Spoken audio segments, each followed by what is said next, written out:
উপরে তাকালেই চোখে পড়বে জটলা পাকানো অসংখ্য তার, বিদ্যুৎ, টেলিফোন, ইন্টারনেট আর কেবল লাইনের জট। ঢাকা শহর যেন পরিণত হয়েছে এক বিশাল তারের নগরীতে। শহরের অলিগলি থেকে শুরু করে প্রধান সড়ক, কোথাও পরিকল্পনা নেই, নেই কোনো শৃঙ্খলা।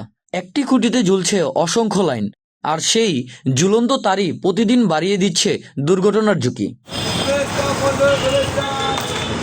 পথচারীরা বলেন, জীবনের ঝুঁকি নিয়েই রাস্তা দিয়ে চলাচল করতে হয়। ভয়ে থাকি কখন জানি তার ছিঁড়ে শরীরের উপর পড়ে।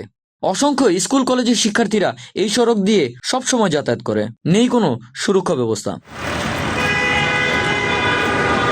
ঢাকার আকাশরেখা এখন আর পরিষ্কার নয়। খুঁটি থেকে খুঁটিতে ঝুলে থাকা তারের জট রাজধানীকে পরিণত করেছে এক অদৃশ্য ঝুঁকির শহরে। বর্ষা এলেই শঙ্কা বাড়ে। ছিঁড়ে পড়া তারের বিদ্যুৎ স্পষ্ট হয়ে আহত কিংবা মৃত্যুর ঘটনা নতুন নয়, কিন্তু তারপরও থামছে না অপরিকল্পিতভাবে তার টানার প্রতিযোগিতা। পরিকল্পিত নগর গড়তে হলে ঢাকার আকাশকেও মুক্ত করতে হবে, না হলে ঢাকা থেকেই যাবে তারের নগরী হিসেবে। মোহাম্মদ শান্ত, প্রতিফলন।